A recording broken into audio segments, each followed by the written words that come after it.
Good afternoon, and welcome to the DCTV News at Noon program. This program is brought to you by the Southwest TV Translator Association and supported by the Dolores County Broadcasting Network on DCTV. The News at Noon program is the best assembly of news and local weather for the Four Corners region. Give us your feedback and news alerts at 677-4119. With all that said, I'm Kendra Cook and my co-host is Kelsey Kiesling. And now for March 21st, 2016, here's the news. The Durango Herald reported from Washington, D.C. that representatives from the automobile industry, the ride-sharing company Lyft, and academia discussed efforts to create vehicles that don't need a human driver in a hearing last Tuesday before the U.S. Senate Committee on Commerce, Science, and Transportation. Colorado Senator Cory Gardner, a member of the committee, said he was intrigued by the potential impact of self-driving cars on the economy of Colorado. He cited Colorado's recent population growth, up 100,000 from 2014 to 2015, good for the second fastest growing state in the country, suggesting that as an example of how driverless technology would positively impact cross-state transportation. He noted that this may be one of the keys to support a thriving ski industry, resort industry up in the mountains where you're limited to the amount of tunnels you can put through a mountain, both from a cost perspective and from a physical perspective. Senator John Thune of South Dakota, the chairman of the committee, added, "There are lots of reasons people are moving to Colorado," which drew laughs for a reference to legalized recreational marijuana. Gardner expressed concern about the ability of the car sensors to immediately react when an animal or person darts in front of a car. Earlier in the hearing, Urmson cited data showing that of the 38,000 vehicles-related deaths in 2015, 94% were caused by human error. Companies, including Google, are beginning to test out self-driving prototypes. Moving forward in this industry, concerns over unknowns, such as vulnerability to cyber hacking, are also being addressed before these types of transportation become ubiquitous. According to the Cortez Journal, 3 New Mexico men are dead after a 2-car crash north of Shiprock, authorities said. New Mexico State Police say the collision occurred about 8:20 p.m. Wednesday on US 491. According to a news release obtained by the Farmington Daily Times, Navajo police officers were dispatched at 9:50 p.m. to mile marker 107 on US Highway 491 in Shiprock after receiving reports that a City of Farmington vehicle had collided with a pickup truck, in the news release states.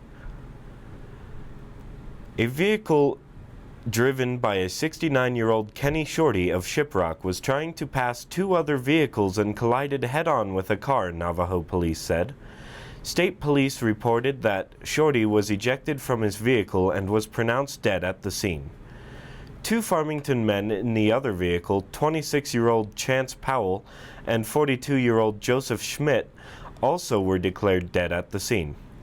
Albuquerque TV station KOB reported that Powell and Schmidt were Farmington Parks and Recreation employees and were returning from an irrigation workshop in Grand Junction, Colorado, when the crash occurred. The Denver Business Journal reported that Colorado auto dealers have posted a second strong month in a row for year-over-year gains in new car sales. New car and light truck registrations in the state soared 27.9% in February from the same month of 2015, according to the latest report on sales released by the Colorado Automobile Dealers Association. That followed January's jump of 25.4%, according to the monthly report from Auto Outlook, Inc., compiled on behalf of CADA. By comparison, December saw a 9.9% year-over-year decline in new vehicle registrations in Colorado. Meanwhile, used vehicle registrations in February jumped by 34.3% from a year earlier. The used vehicle numbers only include cars 7 years old or newer. The Auto Outlook report tracks vehicle registrations as recorded by the state, which tend to run about 2 months behind actual sales. According to the Denver Herald, with the smell of Colorado-grown food wafting through legislative chambers last Wednesday, lawmakers presented their annual Honor to the Agricultural Community. Each year, farmers and ranchers gather in the Capitol behind long tables with buffet dishes filled with Rocky Ford cantaloupe, Palisade peaches, Olathe sweet corn, wheat, onions, cabbage, San Luis Valley potatoes, eggs, beef, lamb, and pork. As part of the celebration, lawmakers each year pass resolutions designating an Agriculture Day, as well as recognizing Colorado Centennial Farms. The Centennial Farms program recognizes farms and ranches that have been owned and operated by the same family for 100 years or more. Republican Representative J. Paul Brown, a sheep herder from Ignacio, spoke of the challenge his family faced farming and ranching over the years in Colorado. Don Brown, the Colorado Commissioner of Agriculture, is a Centennial farmer himself. The Centennial Farms existed long before the days when food came from a grocery store and gas came from a gas pump, Brown said. We, as farmers and ranchers, have done such a good job that we no longer have to think about food with our stomach. We get to think about it with our heart, he said. In regional political news, ColoradoPeakPolitics.com reported that Alex Beinstein, a 28-year-old Carbondale resident, is vying to unseat Scott Tipton as Colorado's District 3 GOP congressional candidate.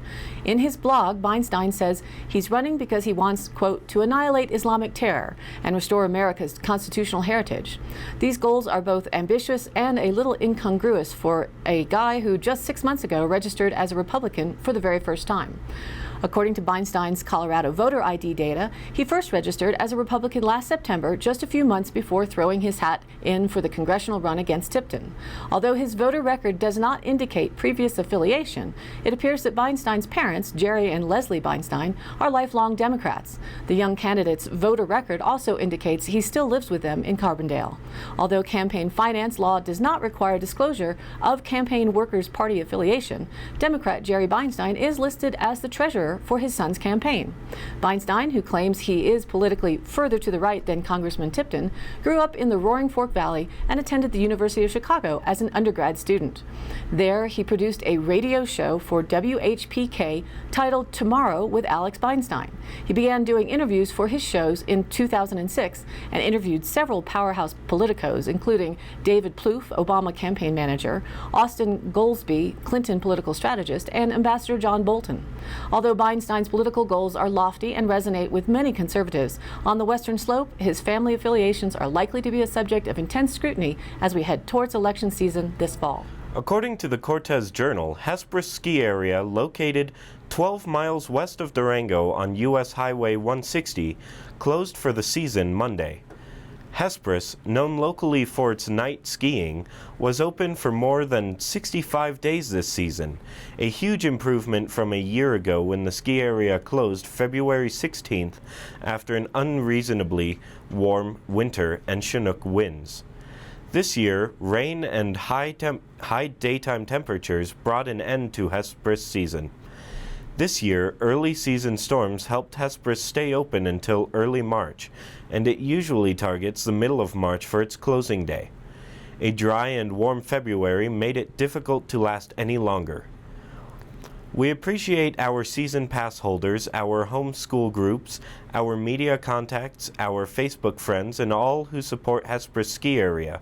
Have a great summer, owner Jim Pitcher said in an email to the Durango Herald. Hesperus opened for the season December 23rd to more than twice the amount of snow it had opening day a year earlier. And now, here's our weather report.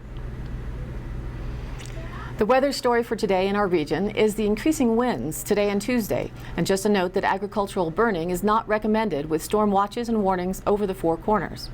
As a cold front approaches, west and southwest winds this afternoon will range from 10 to 20 miles an hour with occasional gusts to 30 or more. Stronger winds are expected Tuesday afternoon. In our area, the strongest winds at lower elevations are expected south of a line from Moab to Montrose to Gunnison, blowing at 20 to 25 miles an hour and gusting at 30 to 40.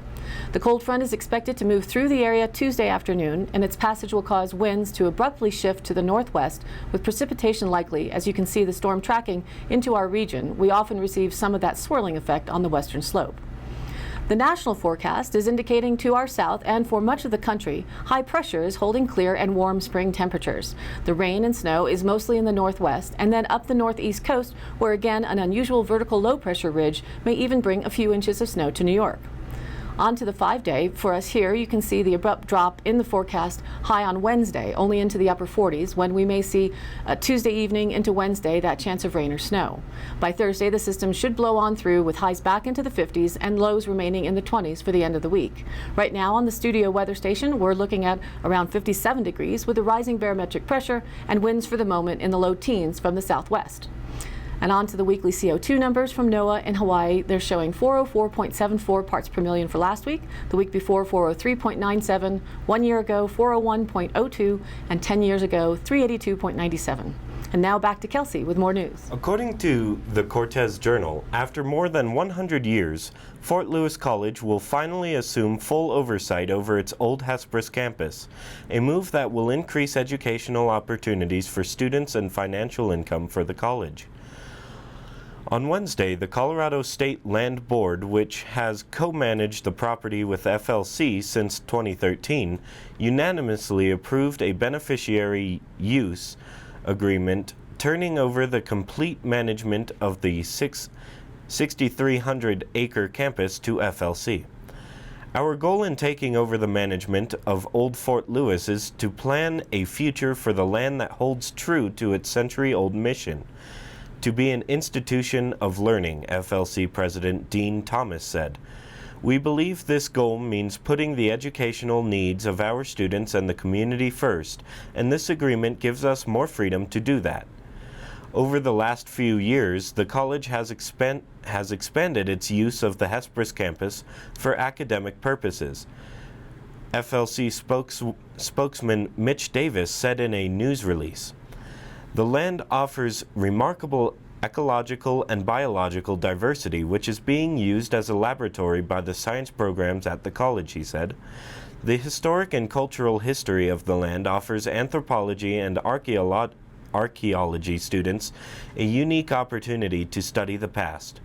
The FLC Board of Trustees discussed the proposed turnover at its meeting in February, but its required approval won't be voted on until its meeting April 1st, when the agreement would go into effect. Reported on elifescience.org, the headline reads, "Mysterious new dwarf human species is probed after scientists find 3-million-year-old skull in a cave." A multidisciplinary team of scientists have discovered the skull of a weird, unique, extinct human who was found in an underground cave in South Africa. They're calling this Homo naledi. The research team, made up of paleoanthropologists, stumbled across the remains in an underground cave and have now put together a skeleton which stands at 4 feet 9 inches tall and is described as a really, really strange creature. Lee Berger of the University of Witwatersrand in Johannesburg and his cohorts stumbled across 15 individuals' skeletons, which they believe make up a tribe of the bizarre human species. And now they've found the missing link. And while they resemble Homo sapiens, like modern-day humans, the species could be more than 2.8 million years old. The small-brained humans, identified through the size of the discovered skulls, are believed to have possibly lived alongside humans with larger brains. The incredible discovery has also baffled scientists who found the remains in an underground cave, adding fuel to the rumor they lived there or actually buried their dead, unlike Neanderthals, the closest relation to today's humans, who are not believed to have done so.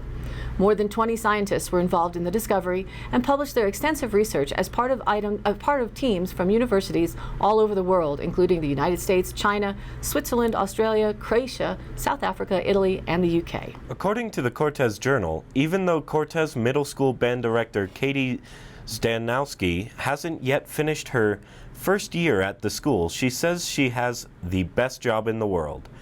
A native of central Illinois, Zdanowski moved to the area over the summer to live in the mountains and be closer to family, she said.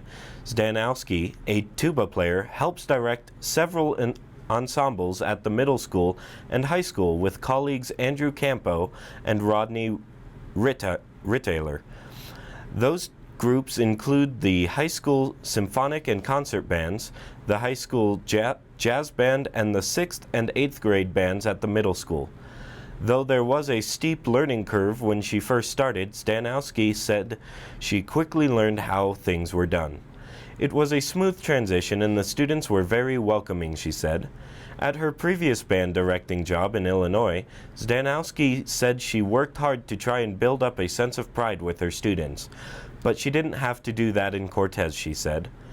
Both the 7th and 8th grade bands received superior ratings in March 8th at the Northwest New Mexico Music Educators Large Group Ensemble at San Juan College in Farmington. It's been at least a decade since both groups have earned such high marks, according to Campo. Stanowski said that event went very smoothly. The kids and directors were proud of the performance, so the high ratings were icing on the cake, she said. As written by the AFP, the UN Aviation Agency last Tuesday called for regulations on space travel to be enacted within 5 years in order to bolster a burgeoning space tourism and transportation sector. The International Civil Aviation Organization recognizes that suborbital and outer space flights will foster new tourism and transport markets, and that investments in related research and development remain at a very healthy level. ICAO Council President Olum Uyiwa Bernard Alio said. In making its case, the agency noted an uptick in the number of spacecraft designs that have made the leap from concept to reality, saying more will follow.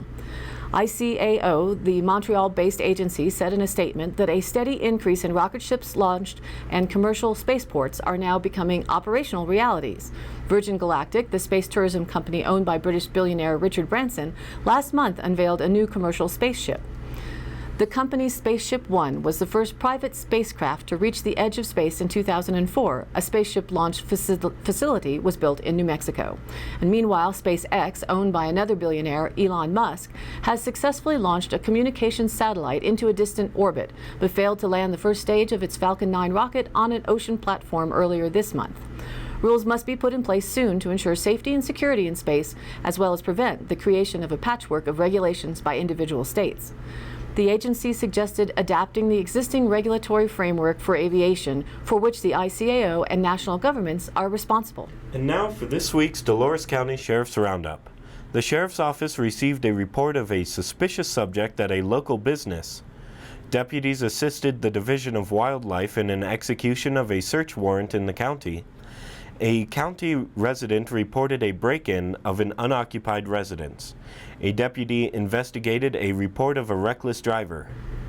That's all for today's Sheriff's Roundup. I will have more reports as the week progresses, so stay tuned. And in the high country happenings around the region, Tuesday, March 22nd, Montezuma-Cortez High School spring concert starts at 7 p.m. at the high school Ralph Vavick Memorial Auditorium, featuring symphonic winds, concert, and jazz bands.